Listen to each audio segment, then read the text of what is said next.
And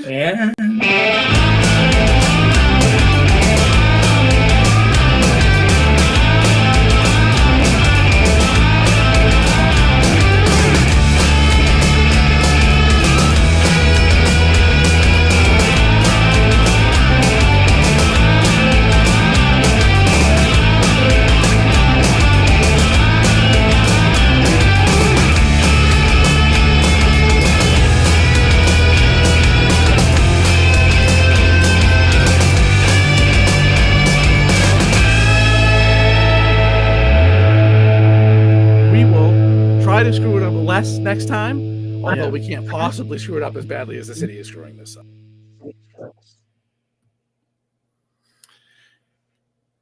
And welcome to the This Week in Worcester podcast. I am Tom Marino. I am the editor of This Week in Worcester. I am here with Mr. John Enriquillo, who is I forget what the title you gave yourself is, a value contributor to This Week in Worcester. He is president of Hollywood Film Group. He is the executive producer of Manage Media. Hello, Mr. John, with your 5,000 titles. That's me. I got a lot of stuff going on. Trying. That's all we're trying to do out here.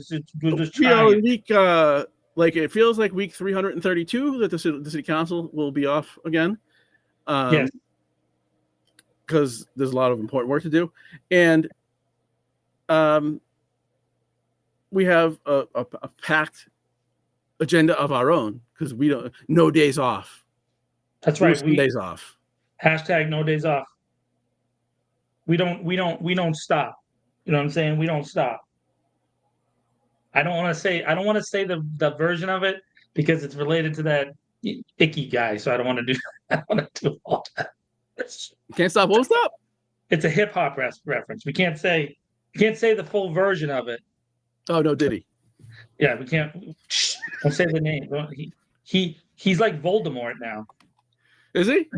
Yeah. He who must not be talked about. I guess we could go there. You know what I'm doing right now? I'm stalling to share all the things to all the groups. Oh, I was stalling to try and make myself not look so blurry, which I think I accomplished that momentarily. And I'm also shiny today. I don't know why. I'm shiny. Ooh, shiny. So we've got an agenda today. Got some things to talk about. I wanted to start with, as many have probably seen by now, former Chief of Police Gary Gemme passed away at age 71. I have been critical of the department during his time as chief, and will likely do so in the future, as the context is appropriate. This, however, is not that context. So, what I will say at least is that we should respect people that dedicate their life to public service, even if we have disagreements with them. And that man spent 33 years in the Worcester Police Department, and if you have policy differences with him or whatever the differences might be, you can respect that part, and certainly condolences to his loved ones. Some people like to dance on people's graves, and I think it's reprehensible. Yeah. So I'm not going to do it. Yeah. When someone passes away, I think it's time to move on. But I agree. Same thing. It always hurts when someone passes. And so, to the family, prayers to you.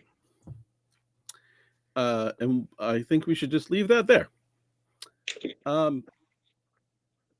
St. Vincent's back in the news again. The Boston Globe has a story that there was now a whistleblower lawsuit against St. Vincent. So a nurse that reported issues. They're on the nurses union there, and their ongoing battle with the hospital over staffing and patient safety is, as framed by the nurses. Long story short of this is the complaints or the statements that the whistleblower was saying about problematic things in the hospital has basically been validated now by outside sources. And so that has led to this person filing a whistleblower lawsuit because she was fired for saying the things that are now seemingly validated by other sources. And I don't mean other nurses. I mean, an inspection of the hospital or a review of the hospital's practices or whatever it was. I forget the exact wording. But an outside agency now has said basically what this person was saying was largely correct. And so this is just a story that won't die. I mean, obviously it was a huge story because of the length of the nurses' strike. Late 23? But it's kind of been constantly in the news since.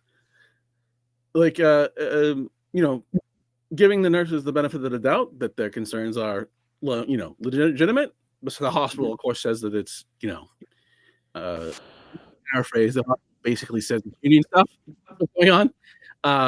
But if you give the nurses the benefit of the doubt of what they've been reporting now for a couple years, and then having, at least in one case, be validated from an outside agency, this is what happens when Wall Street is in charge of hospitals. Yeah, so I mean, Tenet Healthcare, there's that secret underground Reddit list of the 50 most unfriendly companies, the unfriendly 50, and Tenet is a solid, a mainstay in the top 10 worldwide unfriendly companies in the world. Just consistently and regularly delivering terrible healthcare around our country and around the world, because they're just a for-profit company and their entire goal is to make as much money as possible. So it is what it is. Clarification. It's not just their goal. That is their, and I'm going to continue to stress this until the day I die. That is their responsibility. Is to maximize profit. That is their legal fiduciary responsibility, because that is the purpose of a for-profit corporation. Not to get into the weeds of Massachusetts politics, but this is all the Democrats' fault. Why do I say that? So if you remember, we had this random dude, Scott Brown, who won a special election to vote against Obamacare. If you remember, way back when we had the guy who was the dad of Ayla Brown, who was the girl who got kind of far on American Idol. She was a local girl. Great singer. He's now running for Senate in New Hampshire, right? Or governor, something like that. He's running for something up in New Hampshire, Scott Brown. But he was a senator for like 9 months. And he had a proposal back then. He voted, so he became senator. He voted against the Obamacare, which was related to the requirement to pay basically made a tax. It led to the Supreme Court decision. They declared it a tax, blah, blah, blah, all that stuff. Okay.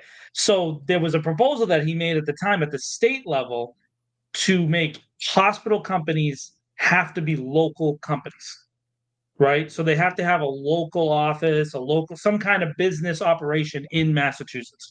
And because he was a Republican and because he had just kind of won this office, and then he eventually got destroyed in the next election. The state level Democrats rejected it at the time, and so kind of like went. Now Charlie Baker, whose history was kind of in healthcare, he worked in healthcare before he became governor, was for this proposal, and it just didn't end up happening. So we have a bunch of these kind of hospital groups in Massachusetts that are all non-Massachusetts-based companies. Tenet's one of them. They're from Texas, and they have no idea how it works here in Massachusetts, and the way that staffing levels need to work, the union stuff, all these different things. And the nurses were telling us this now for how long has this been going on, Paul? How long? 6 years, 7 years, 8 years? This battle? This is a pre-COVID battle. Yeah, I know the strike really but this thing started years ago. And again, the state level leaders didn't listen. This company doesn't care because they don't think they're going to be held accountable. And so now we have patients dying. You can tie those deaths directly to staffing levels. And so again, this goes to show you that politics and profit don't work. They just don't work. And here's a great example of it. I'm glad that she's stepping out. It sucks she had to lose her job to be, you know what I mean, to like, and then had to have a secret study come out years later to prove her right. Because it all makes kind of, if you just listen to Well, they're saying, it makes sense. You know, so which their staffing they're asking for. yeah, so my overview was probably a little too vague. The nurse in question is Carla LeBlanc, and she went on Bill Shaner's podcast in it says it here, I think February, and talked about the strike, which was in 2021, not 23, like I said. So how am I doing tonight so far? And and said that patients had died at the hospital and attributed that directly to hospital management. Right. And then a few months later, she was fired. The hospital called her comments on the podcast, and I quote, disloyal, reckless, and maliciously untrue. This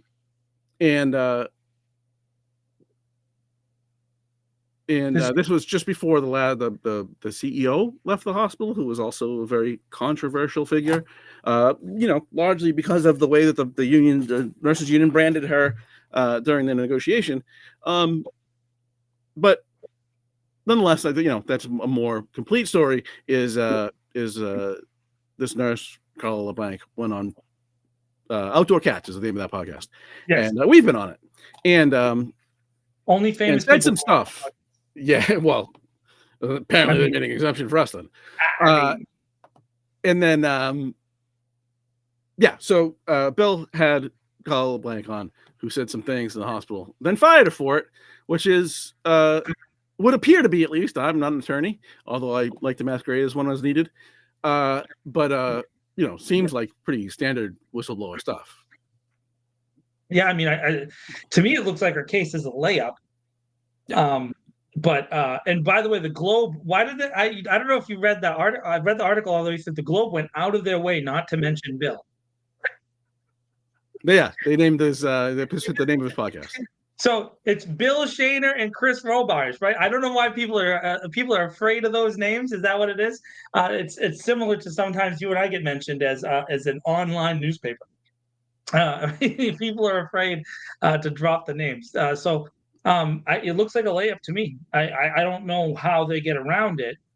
They tried to stop it from being filed.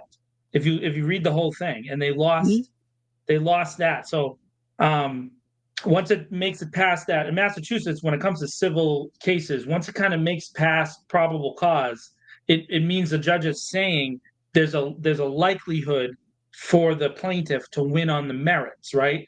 It doesn't mean that it is a win, but it's this, they use this legal term likelihood. So he's saying that her argument at face value is worth a trial, right? And so once it makes it past, I think it's actually the inverse. I think it's cases are dismissed when they're unlikely to prevail. Right. So then it's but the state, I mean not just the state, but these corporations win a lot at that stage. Mm-hmm. They get a lot of cases dismissed. And so in this case, they were unable to do it. Oh, Ash got in late.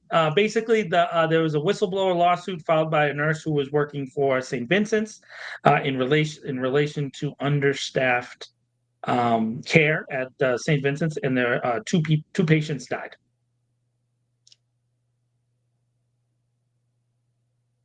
I don't know. I shouldn't smile at that. That's a weird smile. Someone screen grab that and make a meme out of it. Yeah. And it was the Center for Medicare and Medicaid Services.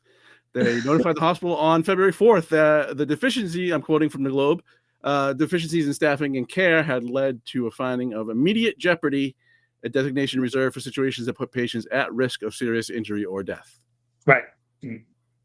So, I mean, again, generally speaking, right, when it comes to this stuff, like nurses, firefighters, teachers, right, the police, doctors, I kind of do want to hear them out when it comes to staffing, right? In general, right? There's some places where I start to push back on it, right? When I see 63 people working a detail over at Polo Park, I wonder about staffing issues with the police department.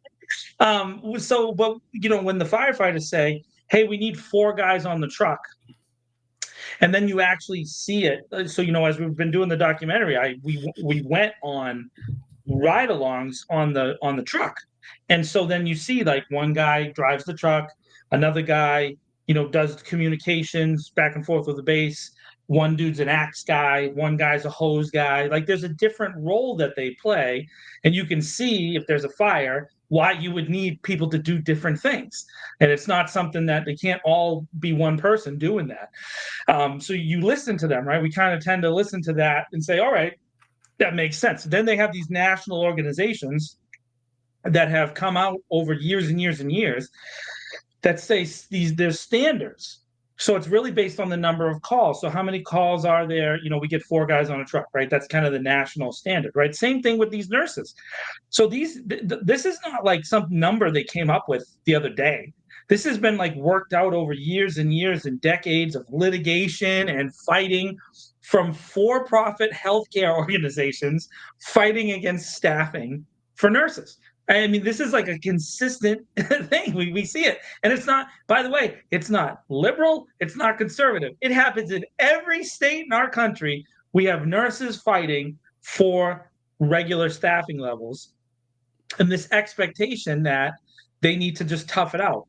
But then when you have to, when a politician or like a media person like us actually goes and experiences the conditions that they're under, we almost always go, "Oh yeah, they should get that." give them enough nurses to take care of it, right? And then there's this other thing, Tom, which no one ever wants to talk about. There's not an unlimited source of nurses. Right. People don't want to do this job is not for everybody, right? It's not for everyone. It depends on the person, right? Whether you want to do it. And so, that's something we have to keep in mind. It's not an easy job. Plus, the skill set is really, these nurses are amazing. Their skill sets are unbelievable. I don't know how to do 99% of that stuff. What's the the CPR thing? Like that people think like they take training like that, or they learn how to like, field dress a tourniquet or something that they go to like a class for, and they think the nurses are just doing that. And it's not that. It's so much more. I mean, just imagine when the first person usually that a person interacts with when they come in through the emergency room isn't a doctor, it's a nurse, because the nurse has to, the nurses are field diagnosticians. That's a huge skill. That's really, really hard to understand. They have to get information from the paramedic, make a quick decision, send you in the right direction, right? And then there's all kinds of other things that they got to do. So generally speaking, I think we should just listen to them. I get it when there's like, if there's proof of other situations, right, where like people are not doing their jobs, but in this case, from the beginning, man. So pre-COVID, the nurses have just been winning, just smashing Tenet in the face. And every single time Tenet says the thing that what do they say, maliciously untrue in this one? Yes. And then a false narrative. In court, they are 0 for 100. Every time they say it's false, it turns out that they're lying. Every single time.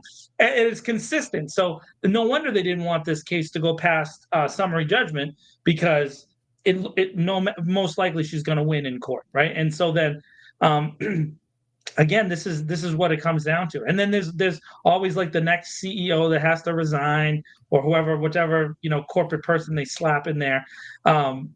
This is an ongoing just disaster of a situation that just continues, and it really does affect us because St. Vincent's is a primary point of care.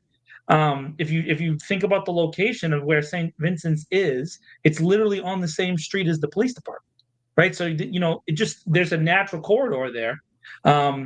DCU center's right there, the post office right there, the highway's there. The highway exit where 290, that particular exit, is the #1 source of accidents on 290. So a lot of times people are getting pulled off the highway and peeling right back around to St. Vincent's, where they're going to enter. Guess who they're going to talk to, Tom, when they get out of the ambulance? A nurse. So just give them the people they need. Just give them the people. And by the way, apparently this company is able to invent nurses out of thin air, because whenever the strike thing was going on, they were pulling nurses left and right across the country. These strike breaking nurses, they bring them around. So why not just get traveling nurses? Yeah, traveling nurses, right? Which, by the way, I'm not against. I'm not saying anything about a traveling nurse that's bad either, because it is what it is. The money, I can't imagine what it is what it is. Yeah. You know what I mean? It's what it is. So it's not trying to divide the nurses between each other. It's just you need more, and we're a union state, man. Massachusetts is a union state. It is what it is. The conditions are how they are. So figure it out, man. Work it out. Why do we have to go? A nurse would say that. Yeah, so traveling nurses, most of the comment was scabs, naturally. Yeah. With traveling nurses, I mean, I don't have any intimate knowledge of how it works, but I mean, if you're in wherever, you're in some other state, and you're not seeing because you're not local, so you're not seeing in the news that there's a strike at this hospital, blah, blah, blah, and you get an offer for an assignment for X number of weeks, and you see the number, and it's a good number, and that's what you do as you're a traveling nurse. I would imagine that you in at least some circumstances, you wouldn't even know until after you sign the agreement. Yeah. I would just say that the reason traveling nurses exist realistically is because for-profit healthcare exists, and we have these battles with staffing, right? Because if we didn't have for-profit healthcare, or if we didn't have, if we believe that healthcare was a right, as a nation, and we thought that people being healthy was the good thing, we'd make the changes necessary. But we've been fighting over healthcare, for I don't know how many years now. It's nonsense, and so 65. Yeah, 65, right? And so I mean, just even when you can't even see good things happening when there's so much bad in this subject area. Like there's so many just terrible things. I know we talk a little bit about AI back and forth, man, but I hope you've seen these articles about AI diagnosticians, right? So like AI diagnosing. I'm just saying, I've seen enough sci-fi movies. It is what it is when the first AI person diagnoses something wrong. It is what it is, and that's where they want to go, because they don't think, again, they just don't value human beings. They don't care about human beings, and that's what it is. They're choosing profit over people.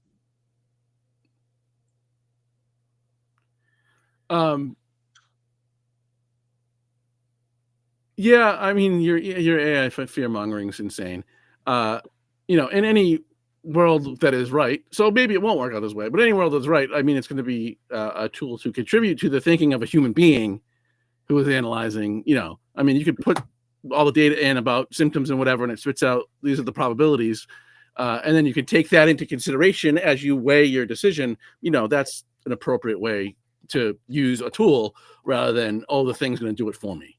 Well, listen, hey, you can call it fear mongering all you want, but all the major AI companies are saying that if you don't get on board with AI, you'll be replaced or you'll be destroyed.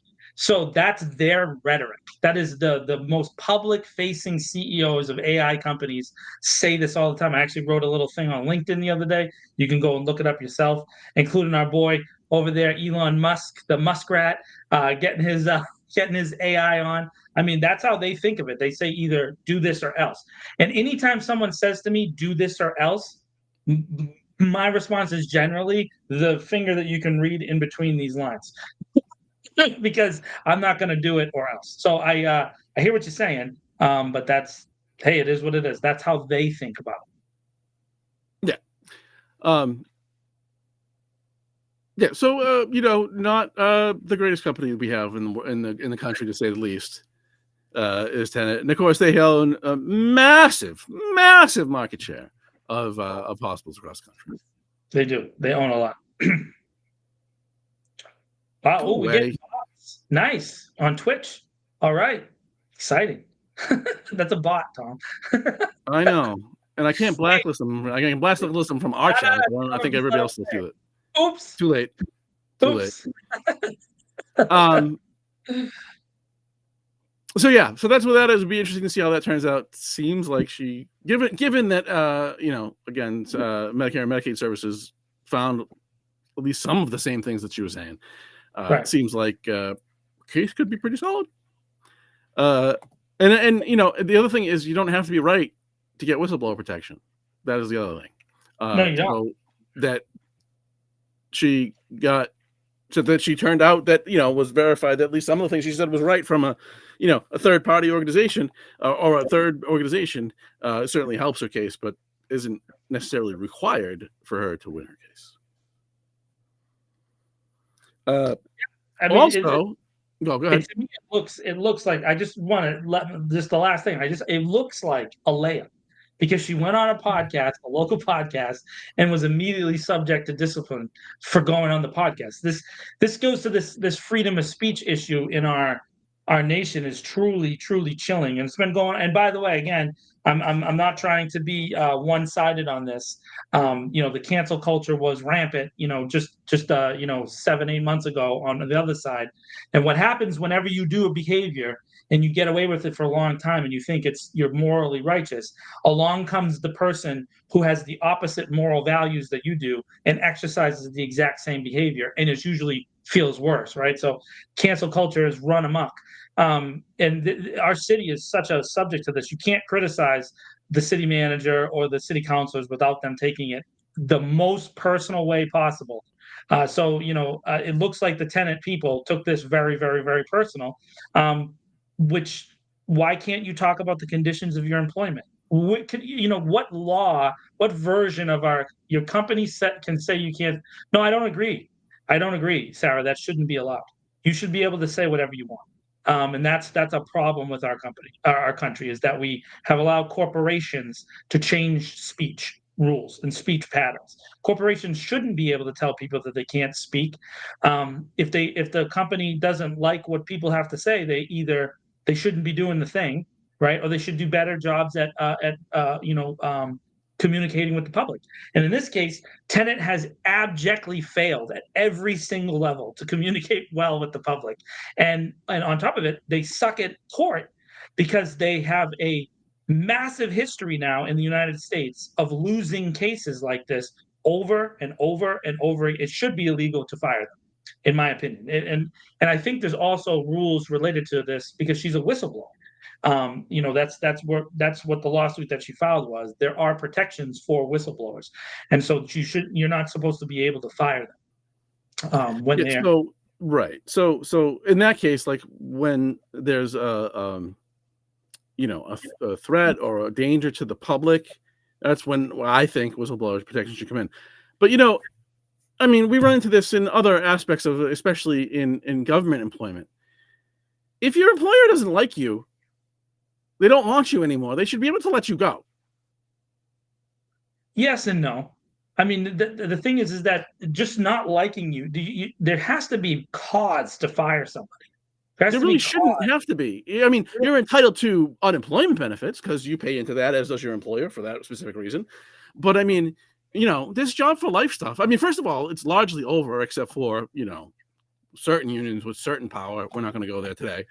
But this thing, like, once you get through your preliminary period or your probationary period, that it's just a job for life and they just can't ever get rid of you no matter what you do, is ridiculous. No, I'm not advocating for that. I find that the argument from this perspective, that the job for life thing against like basic worker protections, there just seems to be, in our country, it definitely leans in the favor of the companies over workers.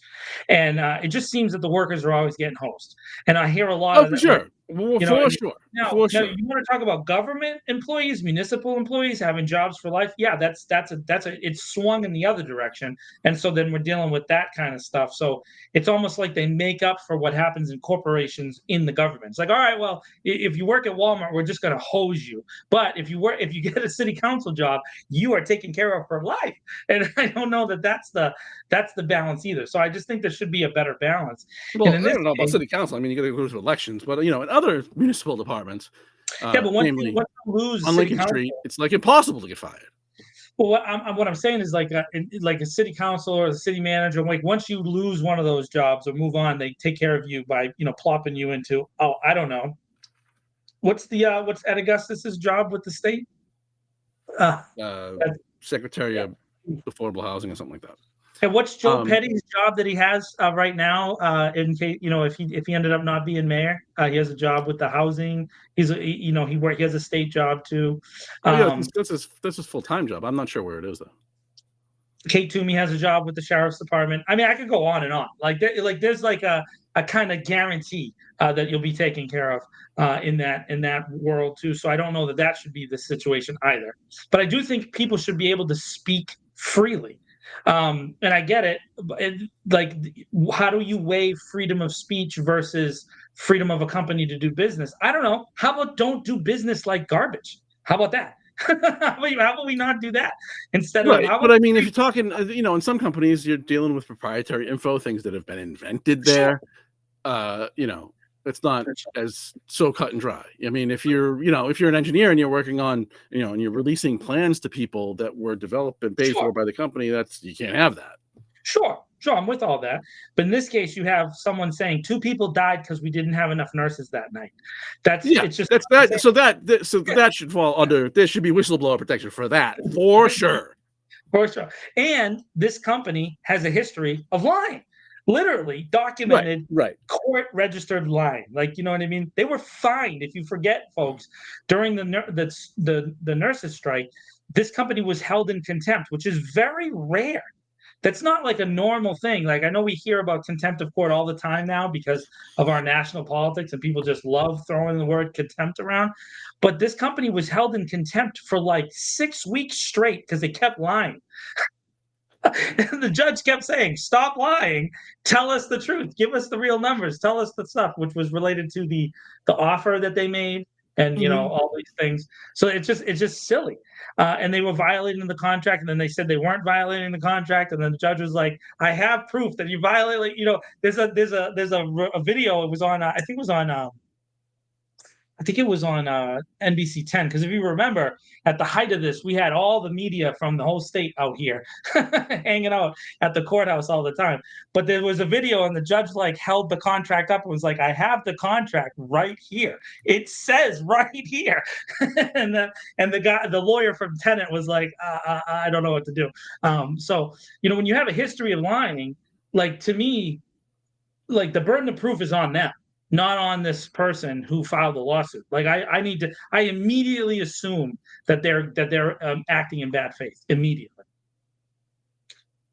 No, that's fair. They've um, in the past have acted in ways which personally think, in my own opinion, see all those disclaimers there, has been nefarious. Nefarious. Sure. I have no problem saying it because they're afraid to sue media people.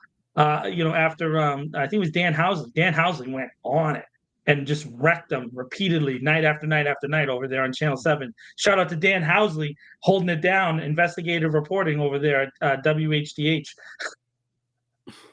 Gotta love those Massachusetts investigative reporters, baby. So as is the court system, that'll take 700 years to play out, but it's Yeah. ongoing. And she's gonna get paid. It is what it is. You have an update from Elm Park, reporting live. Yes, this is a huge update, ladies and gentlemen, worldwide viewers of the This Week in Worcester podcast.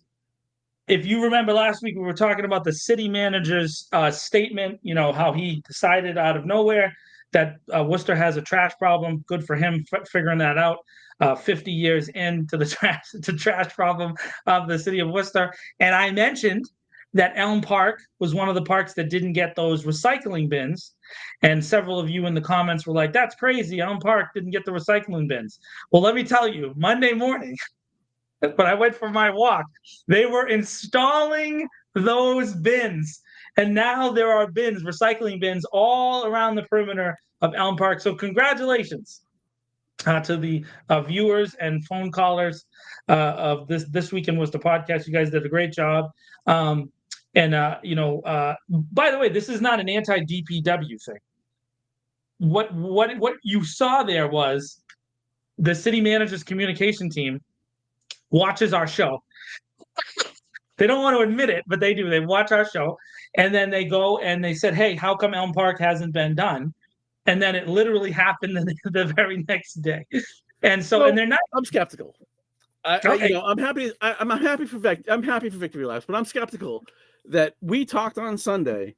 On Sunday, on Monday morning, they came up with a solution to get those in there.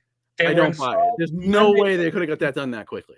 Well, it is what it is. So I will tell you this: the city can move really, really fast when it wants to, and DPW schedules is very early in the morning. So generally speaking, they're out doing stuff at 5, 6 in the morning. So I'm not surprised by that at all. And I guarantee there was a phone call made, and the phone call went to John Westerling, and John Westerling was told to do what he needed to do. And John Westerling is a good DPW commissioner. He's not. There's nothing against. I want to say this: John Westerling is the dude for the job. It's not him, and it's not the guys who pick up the trash. It's not that. That's not what I'm. The DPW guys. Casella is a completely different animal. The Department of Public Works is chronically understaffed in the city of Worcester.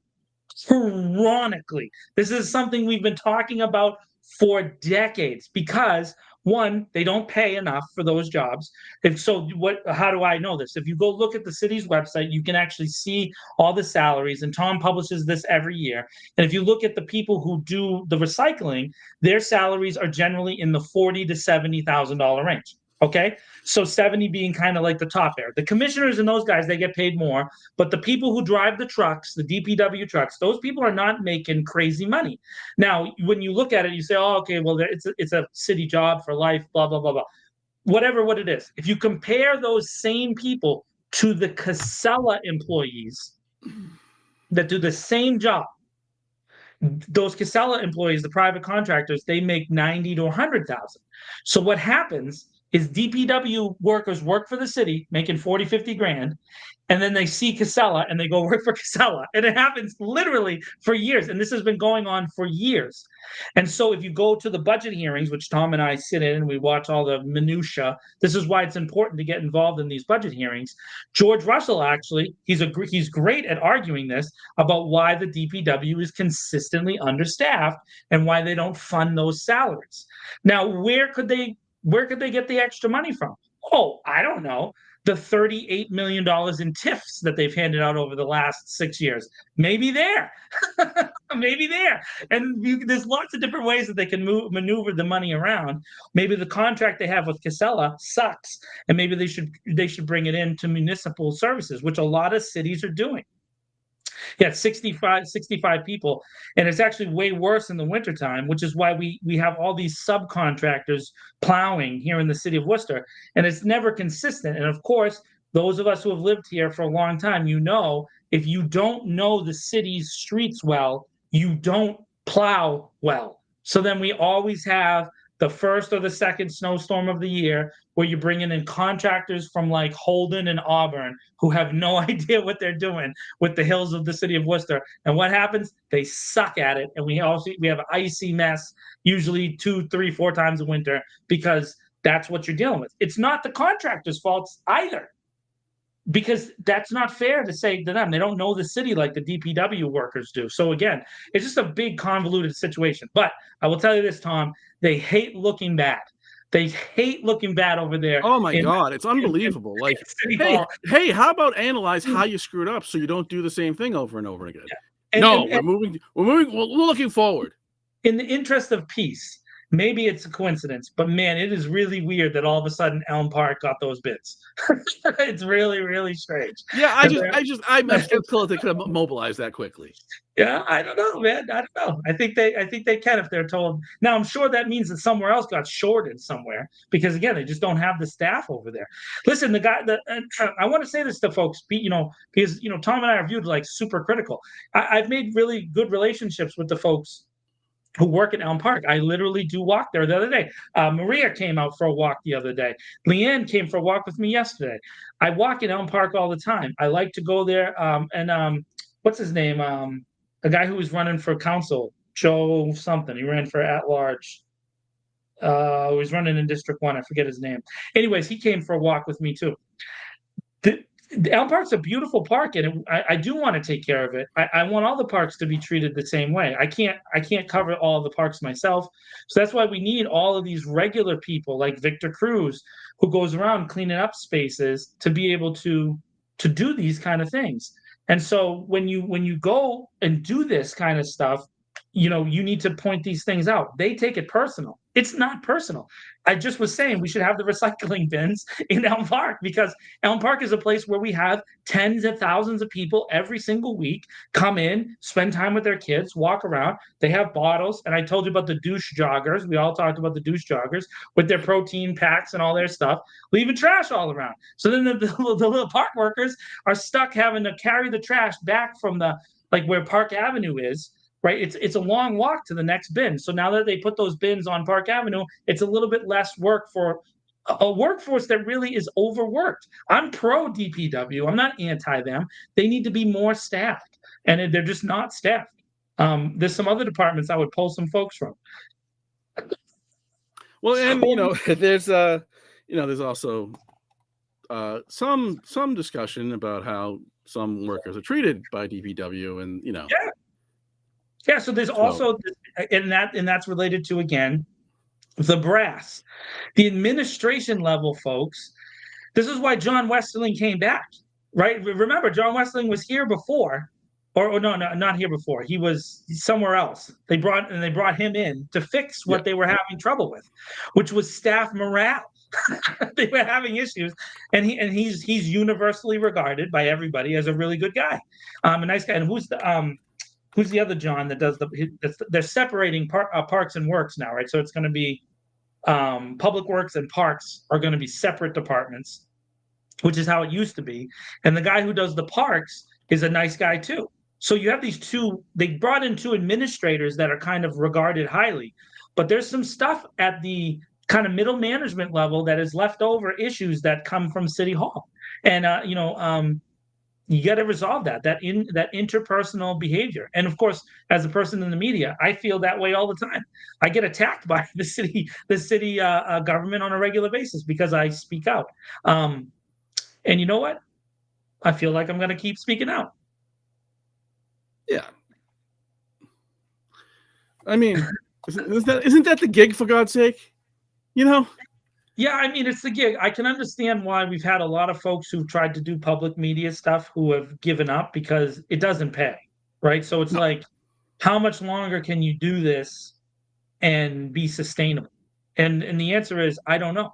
I want to keep doing it. I don't have a family, like a family background, so I don't really have support. It's just John really here, and so I'm kind of dependent on everything that I do. So I do 57 jobs, as you joke at the beginning of every episode, but that's because I got to. I need to be able to sustain things and to live a normal life. Worcester's super expensive, so it's really hard to live here. But I'm committed to it, and I'm giving my all. And I think you are too. And I think there's a lot of other folks that are trying. But the city manager wants to take credit for all those people's work, and I'm just not going to have it. That's just not happening. It just isn't anymore. So I'm going to give credit where credit is due. And by the way, I think that I just did. I just said John Westerling. He's good. He's good at his job. I'm not complaining about him in any way, shape, or form. He doesn't have enough people. There's 60 jobs missing. But there's reasons why people don't want to fill those jobs. And finally on our agenda tonight, we are entering the season where logic goes to die. Welcome to election season, folks. It is 3 weeks away from a preliminary. It is officially on. Election season is here. It's been here for a while. This has been one of the more brutal election seasons for a while. And now that it's actually here, I have no idea what's about to happen, because it's already going on. And in the races that are not preliminary, it is hot fire every single day on all sides. So, obviously, I think the one that people watch the most is the District 5 race. It's the most public and prominent of all the races by far, at least in terms of if you go on Facebook at any time of the day, there's a lot of attention thrown to that race. And this week started off with a whatchamacallit, the Attorney General's office found that the election, the Education Committee, chaired by Council Attell, violated the open meeting law. Okay, and it's a technical violation, but it's a violation. Basically, Councilor Nguyen sent a PDF to a staff member at City Hall who is unnamed, and we all know who it is, but we don't need to talk about that person. They didn't do anything wrong. And then that staff person forwarded it to the chair of that committee, Councilor Hajiaj, and then she approved it, and then they released it as a press release. Okay, the violation, so you guys understand, is that under the open meetings law, whatever makes quorum has to be publicly declared. So in this case, Councilor Nguyen sending a communication to committee chair Hajiaj created quorum. 2 of the 3 people on that committee were present in the electronic chain, and so then it's supposed to be a public release, right? And if I understand correctly, Tom, they were supposed to notify the public in advance of that communication. That's basically what I understand. So all the discussion about that communication should have happened in committee is the bottom line. Right. So it should have happened in committee. They shouldn't have sent the email without it being on the floor of the committee. Okay, so it didn't happen. So I used to be on one of the public committees. I was the chair of the cable television advisory committee for a while, and then I was a member of it for almost 3 years before that. We had this issue happen many times, and where there would be an email that would go out to an individual from the chair of the head of cable services, and then that individual had to respond to the chair of cable services, and then the chair of cable services had to create a record, and then I had to read the record into the minutes before I could read the thing. Because if I read the thing as the chair, I would create this chain that would happen. And then sometimes if I needed to send out as the chair a communication to all the members before a meeting, I had to send it to Judy Warren, who's the head of the cable services division, and then she had to remit it individually to the members of the cable thing for us to not violate the open meetings law. So that happened all the time, and it was something that you have to go to training on, and you have to learn how to do it, and you make mistakes if you reply all. So we weren't supposed to reply all. Is basically what happened. And then when I was the committee, if I was trying to figure out, for example, if we needed to move the time of the meeting, and I needed to talk to the members, I had to talk to one member at a time. So I couldn't do a group phone call. So I would have to call individual members, figure out what their schedule was, then take those times, give them to Judy, who is the city's representative. How many people did you have? We had 5. So 3 made quorum. Oh, so 3 is cool, yeah. Yeah. So now, but in this case, it's 2, which, again, you have this situation where two people met via email, and the Attorney General, it's a violation when it's a committee. That's where we're at. That's a violation. Okay. And it is. So let's I know everybody's going to assume immediately that Tom and I are going to be like, nothing was wrong, nothing to see here. No, this is the rule. This is what happened, which we kind of knew already that this is what happened. There was some kind of email exchange. We didn't know exactly the details, but that's where we're at. Yeah. So my premise is this. Mr. Rivera in District 5 decided to publish that letter from the Attorney General's office, which of course he got from Steve Quist, who was one of the people who complained, as is his want. So anyways, just so you know, this is happening all the time. Tom and I talked about it immediately. If you go back to the Gaza petition situation, when the council was first shut down, George Russell came onto the floor and he actually didn't say. He didn't. I just watched it today. I went back and watched it just before the show. Okay. I thought he had said, as we just talked about, he said it's it's obvious that rather than as we just talked about. But I mean, that situation still applies. You're telling me they went into into the side office of the city council chamber for 20 minutes or whatever that was, and they didn't talk about what was going on in the chamber? Of course they did. Yeah. So 7 members went back there, right? Because if I remember correctly, I mean, you and I were there. So Attell, Councilor Nguyen, and Councilor King stayed on the floor. Councilor Ojeda went in and then came back out pretty rapidly. Councilor Pasillo went in for a little while, came back out. So at one point, there was 8 of the 10 councilors were inside that office. So, now, did they have a conversation? We all think yes. But they've determined not to. To declare to make a complaint, you have to file it within 60 days, right? So that's the only way that could happen. That's passed. But let me tell you, I know that this happens all the time with the committees. So now, listen. This is a product of our form of government being idiotic. We have 11 councils. We should have 13 like a regular city. And then you can have, and if people full time, that is, being a city council is an actual job and not moonlighting for status. It's you could have 5 people on a committee, and then people can talk to each other. Understand, if 2 people on, like, just pick a committee, public works. Yeah, they are technically not allowed to talk about one-on-one anything that could potentially come before their committee, which means basically everything. So basically, they can't. 2 people that serve on the public works committee can't talk about anything public works outside of the once a month open meeting. That's moronic. And of course, we know that they do talk about it because it's impossible to do work without it. So the way that the city is structured is just wrong. It's just wrong. It's set up wrong. But the thing is that in this case, Jose decided to insert it into the narrative of the race. He used it to make the statement that I won't ever do this. That was his statement, right? He published the letter and he just goes, just so you know, if you vote for me in District 5, you'll never see this happen to me, of course.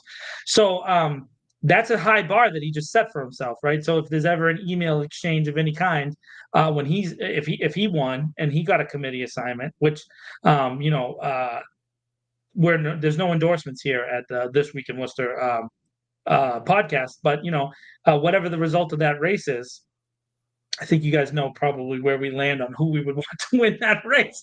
But anyways, I would say that if he ever messes up, he's going to be in a lot of trouble. But also, I asked him, and some of you guys said, I asked him on What's the Political Dialogue. I said, hey, do you pledge right now to hold every single counselor to the same standard that you're now holding Councilor Hajias to? Of course, he hasn't responded. Why would he? Because as soon as he responds, now I have him, because now I'm going to go and do public records requests going back for the last 7,000 years until I find a situation where this happened. And I guarantee there's one that happened with Mo, and that's my whole goal. I will go look for one. Eventually, I'll find it, and then I'll send a letter to Jose, and I'll be like, hey, look, you got one from Mo. You got to criticize Mo, and we all know that he won't do that. So he's actually doing a very politically smart thing by not answering me, the bulldog reporter. So why would he want to deal with that? But then Attell responded on Facebook by bringing up the issue with Wayne Griffin and the issue with this guy who keeps calling Attell a fifth column agent. So if anybody wants to talk about the history of the fifth column thing, that's a Franco thing. Franco came up with that. So it's always fun to use phrases originated by full-blown fascist people. It's always good to see that happening in local Worcester politics. But there's this idea, this conspiracy theory that's out there that Attell is some kind of secret agent here to undermine Worcester politics. Okay, and Jose has, at this point, he has allowed people who speak from that perspective to also speak for his campaign. Now, I'm not saying they're official members of his campaign, but they have spoken on behalf of him for almost 4 years now. And so we have to point that out and say, hey, do you support this? And in the particular person, and you guys can go look at the pictures yourself on Attel's Facebook page. The person has this quote at the top that basically, and I don't want to say the whole thing, but it does say women are trash. That's on the person's profile. And so Jose, there's a screenshot of Jose liking that. So this is what we're dealing with, folks. Like you have to make a decision. Is that disqualifying for you? I don't know. That's your decision, as a voter. But when you're voting, you have to take that into consideration. I will say this, and I think that there are, some ladies out there. I do not think women are trash. I'm pro lady. I am pro lady. I vote yes on women. So I will say that's where I land. And I just don't. I think that asking, for Jose, he opened the door. So my last point is this. Either yesterday or this morning, Jose responded to Attel and said, I don't know why she's bringing something up from the past. So, don't open the door. Don't open the door, dude. Like either stay in your lane of posting vague, platitudes that you generated via AI on your Facebook page, or get ready for a fight, dude. Because I it looks to me like Attel is ready for a fight, and so get ready. If I was him, I would put my boots on, lace them up, and get ready. Isn't he the champ? Isn't he someone who's ready for a fight? Because it looks to me like he took a right cross from Attel and complained to the ref. That's oh my God. Nothing I say on this thing, I can't live anything down, dude. I didn't mean it that way when I said it. Oh my goodness. There's another aspect of this, and look, this would probably be brought up as a campaign issue, anyways. That this decision came back from the state, but the reason we only talk about dumb stuff like this is because nobody talks policy. Nobody puts out a plan for anything. These are the things I'm going to fight to get done for. I mean, obviously the city manager is the one that is the decider on what policy gets implemented.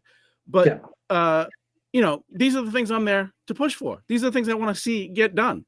Or but there's no plan for anything. Right. It's all platitudes. It's all what's his name? Used to be a mayor, used to be a mayor in Indiana, ran for president. Pete, Mayor Pete. I can't think of his last name. Yeah, he's just a platitude machine. Says nice things. Yeah. Says nice things. I think I said this before, but the greatest thing about that election, when there was the two primaries on either side, was and I think it's down last I looked, but there was a Pete Buttigieg platitude generator. It was a website. You could just hit the button and it would just spit out platitudes, and it was just basically like a Mad Lib almost, right? Yeah. It was just like taking pieces of Obama quotes and slapping them together where they didn't make sense, and it was perfect. It was like that guy talking every day, and that's all we do. It's just platitudes. It's just you just say stuff about stuff, and no plan, no actual what you believe at a policy level. We don't talk about the actual issues. We talk about bullshit.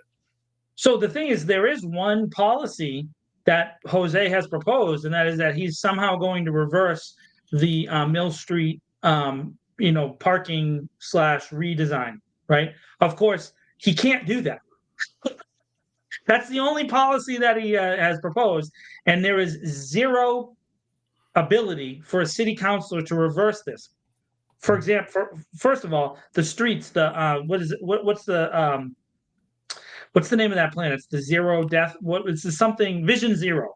So Vision Zero is a traffic master plan that the city entered into. It's a compact with both the state and the federal government. And so there is no ability for a city councilor to reverse that plan. There is no ability at all. The other thing that is always talked about is as if it somehow the Mill Street redesign was Attel's fault. right? That's how it's proposed all the time.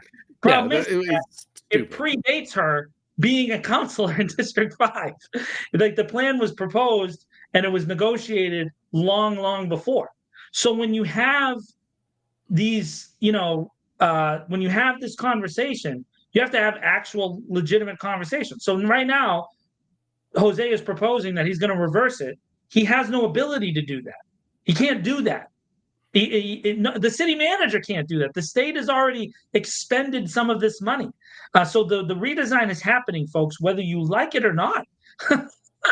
Whether you like it or not. Route 12 is a state road, folks. State road. It's going down. It's changing. If you go on Stafford Street, which is also related, they already now. I agree.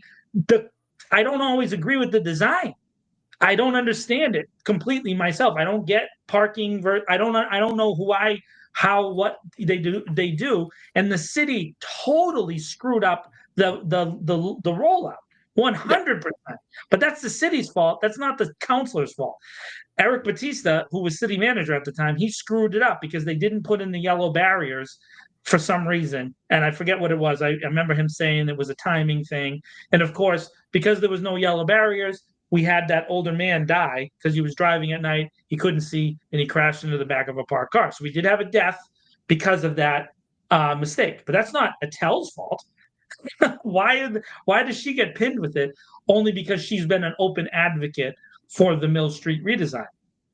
And I will say this: the thing that the design was supposed to do, which is slow people down on that stretch of Mill Street, that has been 100% effective. hmm People have to go slower there, and I 100% agree. It was horrendous.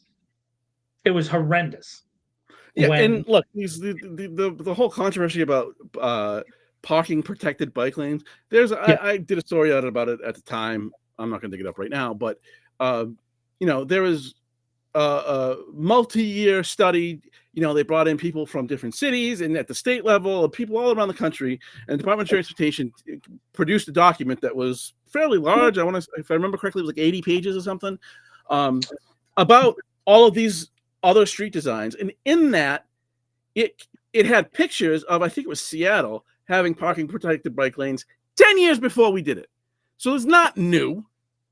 That's a lie that it's new. It's not new.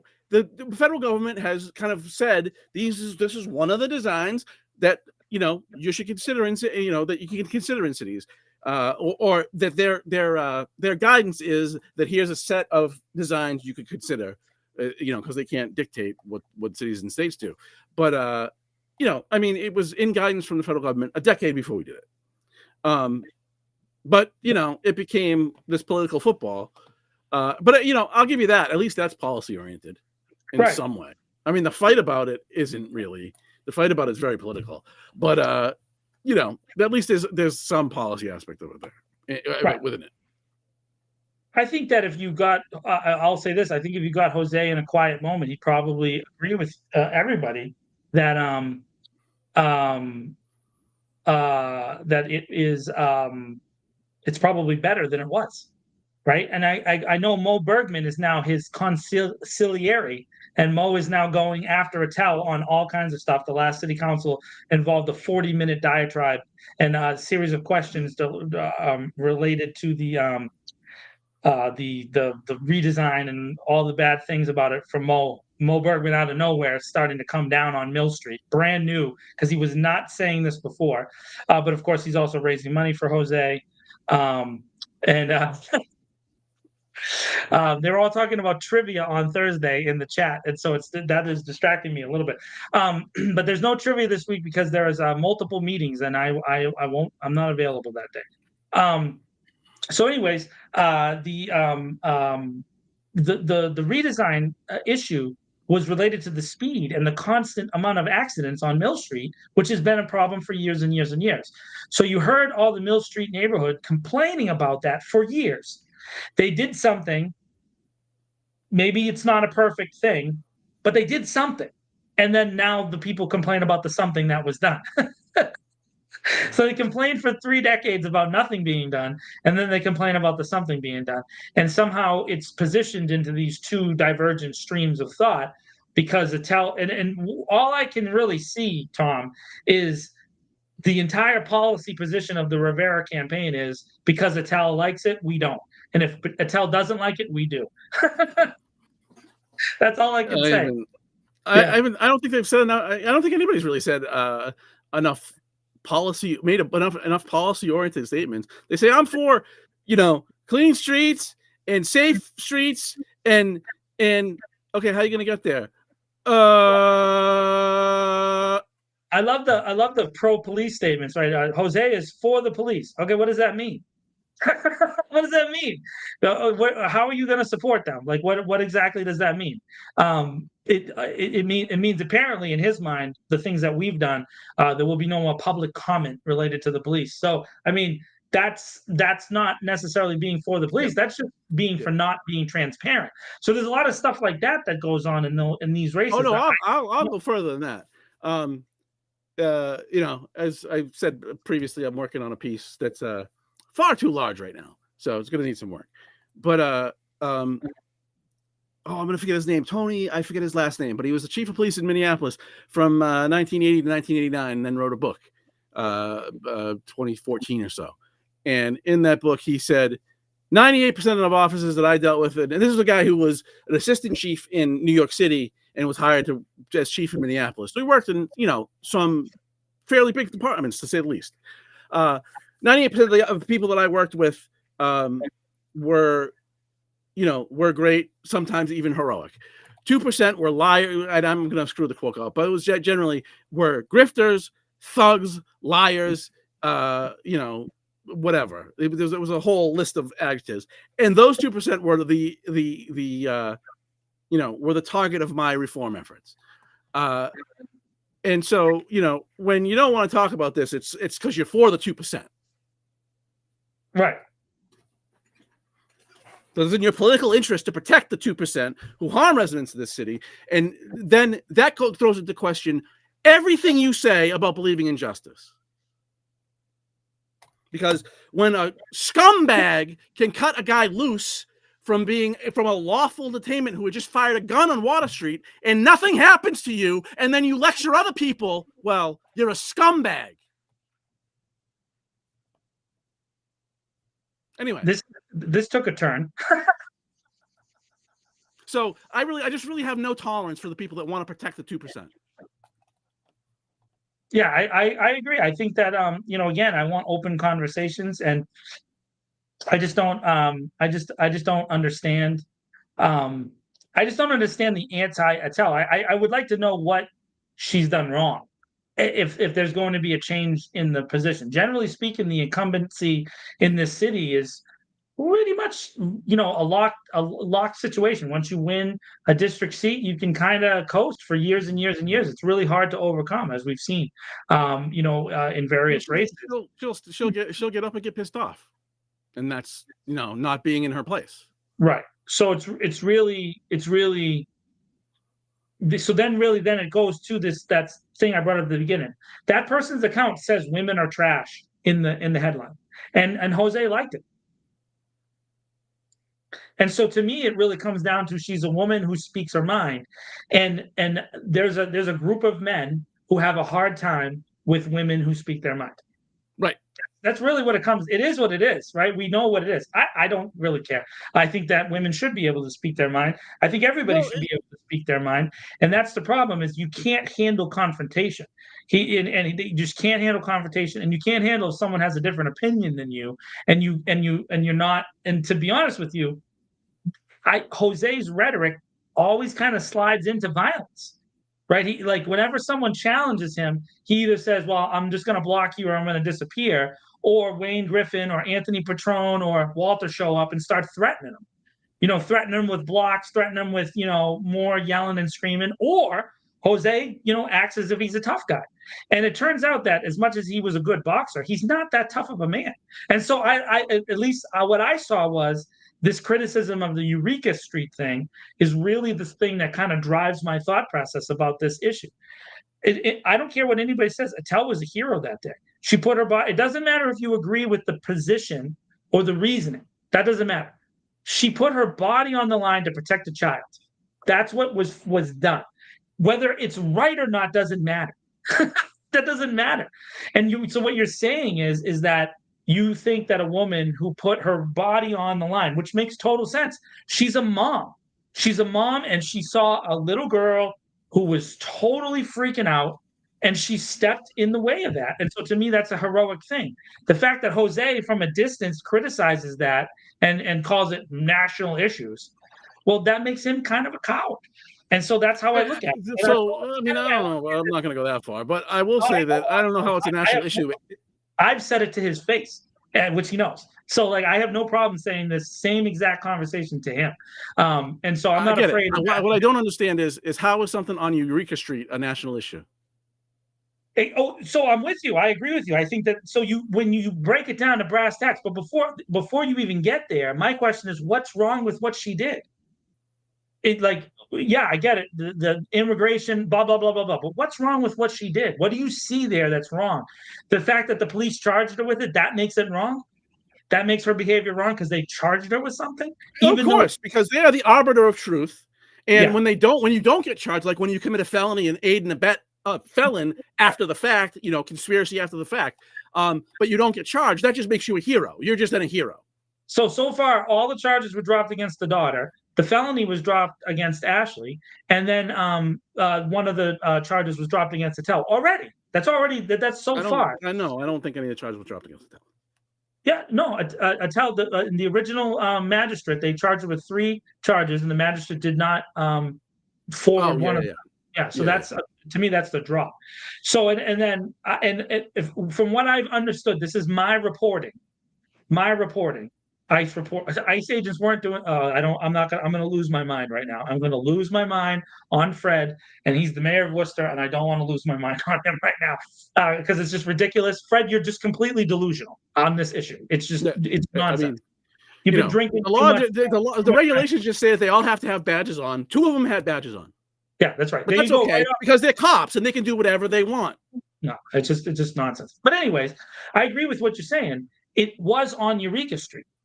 It was in her district, and one of her constituents called her. That's what happened. And so she responded because she happens to live nearby. She doesn't live far away from there, and went to a place that she's nearby. That's it. And she responded. And then what she came to was nonsense. And so, and that's the other thing too. I hate people changing the narrative when we have evidence, Tom. We've seen the videos.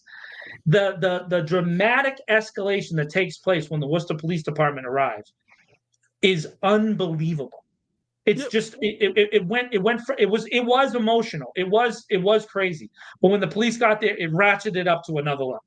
And there's no one else who can convince me otherwise. And if you say otherwise, you're just not watching the same videos.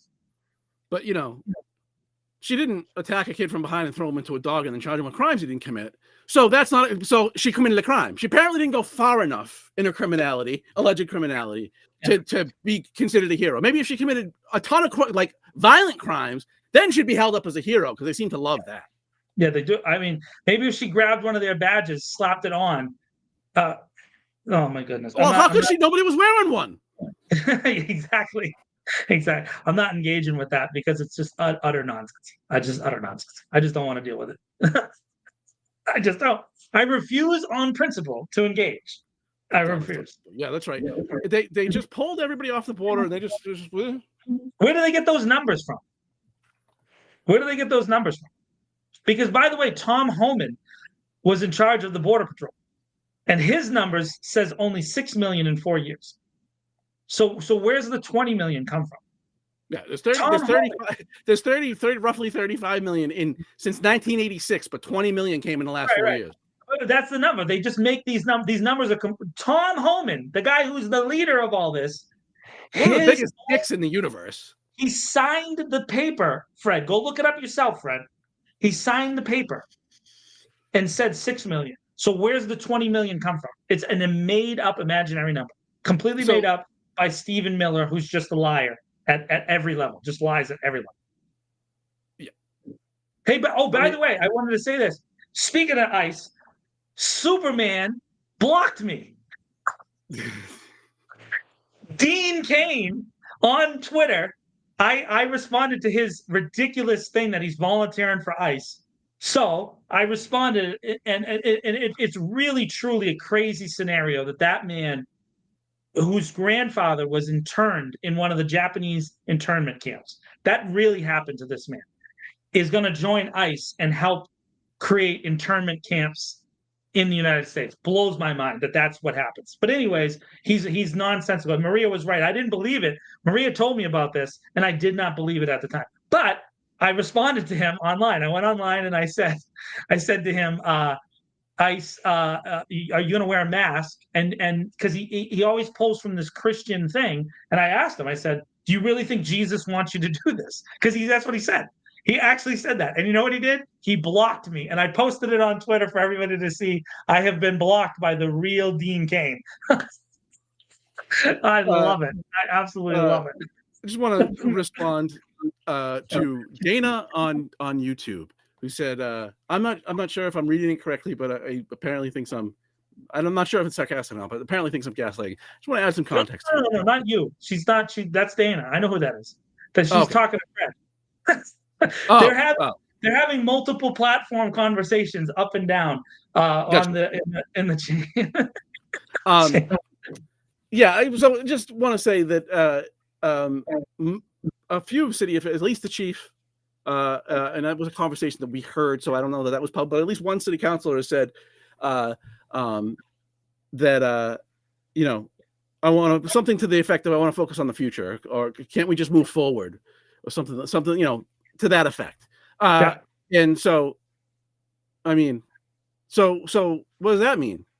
Are we going to empty out everybody that was arrested from 2018 to 2022 from Worcester County Correctional and in the state prisons from Worcester arrests?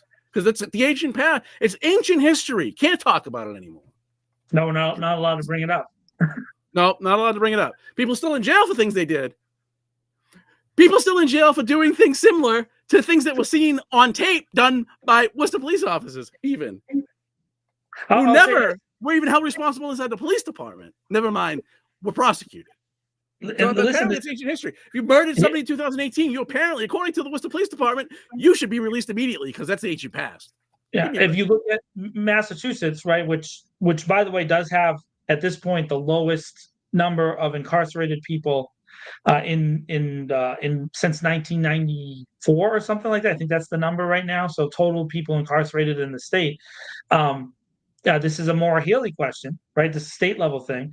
We still have people in prison for marijuana in our state. Because remember, the Biden pardons that took place were federal pardons, not state pardons. So there's still two young men in particular, and you can look these up yourself. The last name is Goffigan, right?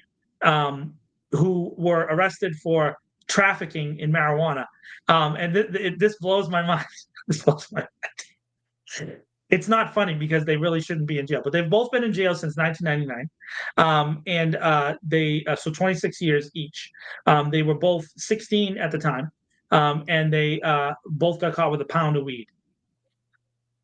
A pound. But it was in a school zone. So the crime was expanded, and they were caught with the in-hand transaction. So they were caught in a transaction, which then enhances the crime. And then under the Truth in Sentencing Act, which was at the time passed by Bill Weld, they got smoked with 30 to 40 year sentences. They both got 30 to 40 year sentences. And so and then the reform passed by Deval Patrick, super Democrat and liberal, made it so there is no parole. Those split sentences, you have to serve the back number, not the front number. So they lost their ability to gain parole in the middle of their sentence, and they're going to end up serving almost 32 or 33 years. And then both of them got in trouble in prison and got sentences on and after. So they both are going to be in jail probably until the late 2030s. And so Maura Healey has been presented these cases. and has refused to acknowledge them. No response from her office. The attorney general has talked about it at one particular forum, a recidivism forum. But again, we have a bunch of young black men who were locked up for weed that never should have been locked up for weed, and now weed is legal. Right, this is the ancient past, right, Tom? Right, we never want to talk about the past anymore. And we have these kids that have been in jail their whole lives, and somehow we're supposed to look at them as violent, bad, terrible criminals. And the same rhetoric is how we're seeing them approach ICE. Terrible, bad, evil, bad, terrible criminals, violent, da da da, the worst of the worst. But then what we're seeing play out in front of our faces, that's not the case. That's just not the case. So I agree with you that it's interesting how they create that double standard. They want to apply it to young kids like that and leave them in jail forever.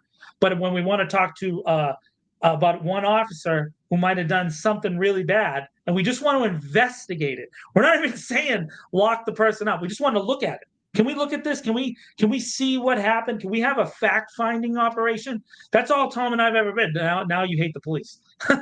Yep. Like, what? That's good. We learned the facts. But keep those two kids in jail forever.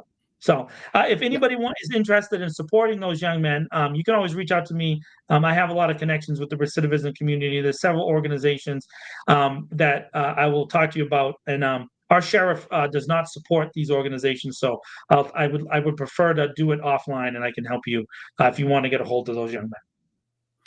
I just want to go back to it used to be mayorpete.io. It is now no longer online, unfortunately. But I did find, I just was poking around, and I did find one example from that site. And is it going up? Are we going to show it? Oh, of course we're going to show it. Yeah, dude. Screen share. By the way, we have 69 people watching on Twitter right now. So this is an example of what that site would spit out, and it's just perfect. It's perfect. That's him. We must be at least the first time with the new. It's perfect. Saying something that sounds so good while saying absolutely nothing at all, just like Fred did in our chat just now.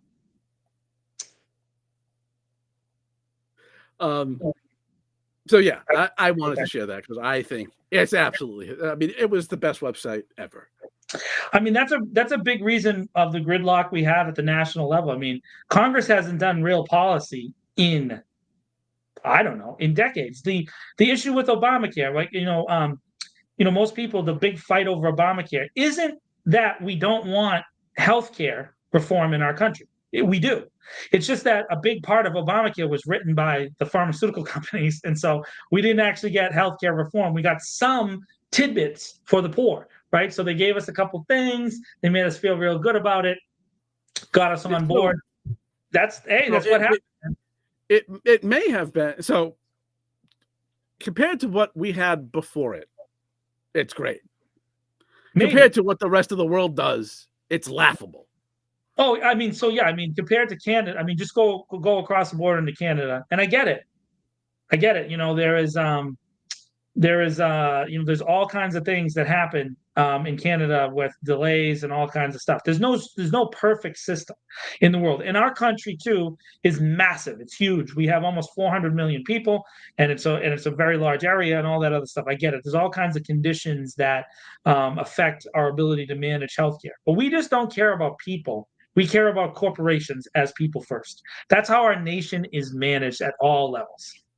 And that is, I mean, and that is neoliberalism. Going back to that whole thing, it is the belief that government should intervene in the economy, but to prop up or even create markets so that there can be, corporate profit, which will, of course, trickle down someday to the rest of us. Yeah, I do want to say real quick, and I don't want to direct this at Fred, but I have to. It's thinking because he's promoting ICE in our chat. I will say this, Fred, right now, and this is a report you can look up yourself. This is a report issued by the Trump administration. Okay, you can go onto the ICE website and you can look at it yourself. So Department of Homeland Security, they have a report section. You can look it up, and this is going through June 30th. So as of June 30th. the Department of Homeland Security, ICE, HBP, and the Border Patrol had arrested 300 plus, 307, I think it was, US citizens without a warrant because they were brown in these ICE sweeps. That's the only reason they were arrested, was because they were Hispanic and they were at a place where they determined that they were going to arrest illegal immigrants. If you support that, you're not American, because there's never been a time in our country when we thought this was normal, except when we were in the middle of slavery, because it used to be normal. Huh? It used to. Japanese internment. Oh yeah, no, I'm saying that we have to go back in the past. Yeah, so yeah, but the history of this goes back to slavery. Up here in the Northeast, when you were kind of on the border of the Northeast and the thing, they would just indiscriminately arrest anybody who happened to be black. And then they would figure out afterwards if you were a freedman. There's literally whole books of history about stories like that. You know, I mean, an entire culture came out of that kind of people being stolen from the North and bringing it back down. So what you're saying is you support that. You support that, Fred. You truly support that. It's just abjectly racist at a level that really can't be described. This is not someone just saying a bad word to somebody. That's like, I get it. We were just dealing with that a few years ago, when if you said a word, that makes you racist, right? Like saying a bad word. Those racists are the racists we would love to be dealing with right now. The ones we're talking about are, we're going to take people off the streets because they're brown.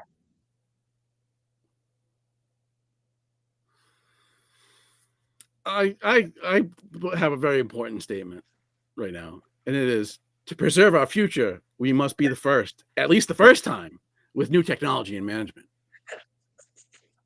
I love it so much. It's so good. It is so good. By the way, I know that there's a lot of folks that watch our show that are tried and true dyed blue Democrats. I really hope you don't have any belief in that guy as being the savior of the Democratic Party. Please tell me that you want. No, I mean, he'd be a good candidate. I don't know how good of a president he'd be. He'd be a good candidate. He's he's great on the late night talk shows. Amazing. Yeah, amazing, because he doesn't say anything. Well, in his defense, though, he does do Fox News regularly, and when he was transportation secretary, and 9 times out of 10 he would just absolutely body the person questioning. Yeah. He would wreck the Fox News guys all the time. No, Fred, I refuse to get the report. You go do it yourself, because you decided to say something ignorant in our chat today, so you can do the work yourself. Be nice to the future mayor. I am nice to him, but if he's going to say something ignorant, now he's got to go do the work himself, because that's just abject and utter ignorance. And while we disagree on everything, Fred, we still love you. We do love Fred. I'm pro Fred. Yes, I am. I'm pro Fred. I saw, Sam, you said you were late. I think the live on YouTube is rewindable, so if you wanted to watch it now, you could. Yeah, Sam, you can. It'll get up on. I have fixed my got the thing up on a bunch of podcast networks, including Spotify. It's not up on Apple yet because they're a nightmare to deal with. But if you want the audio version, you can get it on Spotify and a bunch of other places. I think before our chat breaks out into a fight, let's not fight in the chat, kids. I know I yelled, and now everybody's on edge, but I'm done yelling. No, fight in the chat. The more comments and likes and hearts that we get, the more ratings we get. So go at it, hammer each other, go nuts. Maria, punch him. Yeah, but there's that whole sentiment analysis stuff, and if it's all too negative, it won't help. Yeah, just don't swear. Say nice things. Hit people with nice stuff too. I think it is time officially for John's favorite part of the show. Okay, so everybody, this is my screaming goat. I think, this is the screaming goat. I'm gonna put the screaming goat. Did you hear that? Did everybody hear this? No. So the goat is screaming because Tom again has done misinformation and said that you should. Oh, hold on. Pause. Time out. C is criticizing me because I like my own statuses. This is a fact. in the algorithm, when you like your own statuses, not the blue ones, but hearts, the hug emojis, you are ranked higher. That is a fact. And I can tell you by my own statistics, because I'm rocking it on Facebook with all my peoples, all my numbers. So I'm getting my big numbers up there. So go like your own posts and respond to your quotes. Respond to your commenters, which Tom and I like to do. I like to go back in the end and try to respond to as many people as possible. Okay, so anyways, and why wouldn't I like my own statuses? I said it. I said it. Said it. I liked it. I laughed at it because it makes me laugh. Just so you know, all of my jokes, I laugh at my own jokes. So Tom, every week I want to point out that Tom Marino lies blatantly to you and says twice with us now. This is only my favorite part of the show. It is by far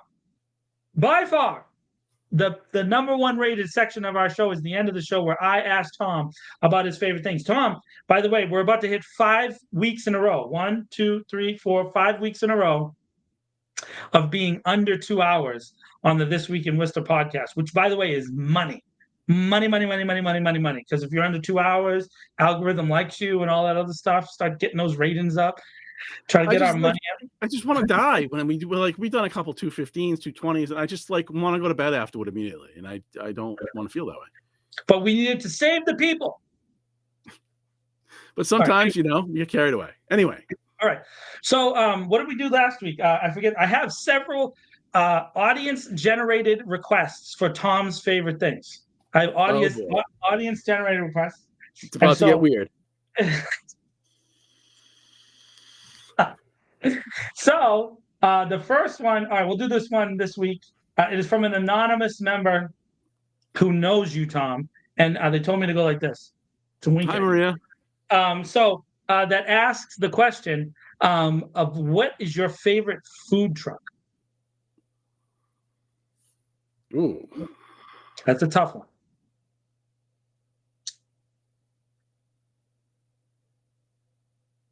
You go. Let me think. Well, Worcester has like all these really good ones. I'm saying. So I like the Say Cheese, the grilled cheese guy. He's really good, and out to lunch all.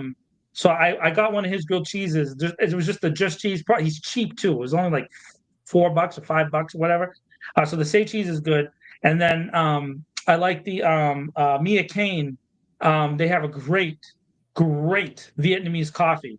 It is so good. The Vietnamese coffee. It's really, really, really good. They also have a bunch of other cool stuff. So those are probably my top two right now. And no, I'm not saying Mia Cain just because it's owned by Vin Lee, my boy over at 3B Auto, but it is owned by Vin Lee, my boy over at 3B Auto. Interest of full disclosure. It's a tough one. I will say that the Dogfather has a dope truck. Like all that black look they got is dope.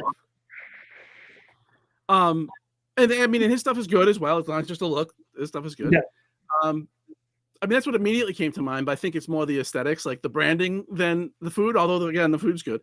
I'll probably go there. Yeah, Dogfather. Dogfather, and then whatchamacallit, Coney Island had a truck out there too this year, and I mean it's funny. Almost all the events in the city have food trucks. Food trucks going on. Seriously, I went to the festival. I went to the festival at Green Hill Park. Must be maybe even 5 years ago now. And all I know is I ate so much I wanted somebody to end me, like just put me out of my misery. I was so hurt. It's hard to go to everything. I missed the Summer Jam thing. Because I'm editing I'm trying to finish Old Friends, and it's been hard to finish it. I want to get it out and get it edited because we're doing the fire documentary, and I'm tired. So I spent hours and hours yesterday editing and trying to get all this stuff done. And Leanne's been editing, and Tommy's been editing, so we've just been spending a lot of time. So I missed Summer Jam. So usually I go to Summer Jam, and there's the the lady who does this, she does the soul food. She has got like a goulash that she gives out in like these little trays, and oh my goodness, it's ridiculous. It's got like everything in there. I forget the name of that one, so that one's good too. So don't think if I forgot about you, just send me a text or something or an email, and I'll give it to Tom, and we'll post it on This Week in Worcester somewhere. So just tell us. Just tell us what we're forgetting if we missed you, your food trucks this year. And I know there's other events going. Oh, the Caribbean Festival is coming up soon, right? We got to make sure that we promote the Yeah, Caribbean. absolutely. Yeah, and I just since we mentioned Summer Jam, my guy Anthony Barbosa, works his behind off on that thing, and has now what's this, the 7th year he's did it, and it's growing every year. And just wanted to give him some ups for that because he does a fantastic job with that event. Yeah, basketball for the city, right? Just Yep. it is what it is. Fred, now Fred's trying to make it up. Sweet talking the ladies in the chat. I don't know, Fred. You might be in trouble. Yeah, you get some work to do. You might have to do some work, buddy, to get the ladies back. Freddie almost anything else at the courthouse too. I heard word on the street was you got to be nice to the ladies, Freddie. Nothing else going on right now. I know we don't have city council this week, so it's a little bit of a slow week. But register to vote. We got the trainings coming up for volunteers who want to serve as election inspectors and wardens and clerks. There's spaces open if you're interested. It is a paid gig. You get paid for the day. So if you're interested in that, reach out. If you have to be a Worcester resident for 6 months. If you have a 6 months, then you can volunteer. And so they really don't check much further than that. But I think they're down like 8 positions. So I'm going to be at the either the YMCA or the YWCA. I forget which one I'm going to be the warden at. But I'm going to training this week, so I'll be at City Hall getting trained up. Register to vote is right. See, that is great. Get out and register to vote. You can still register to vote for the preliminary right up to the Friday before. So if you want to register to vote, you go to early voting and get registered before. But if you cannot register in Massachusetts on the day of. We do not have same-day registration in this state. If you register to vote before the preliminary, you will be registered in time for the general election. So if you get it done now, so get out there and register to vote. Register.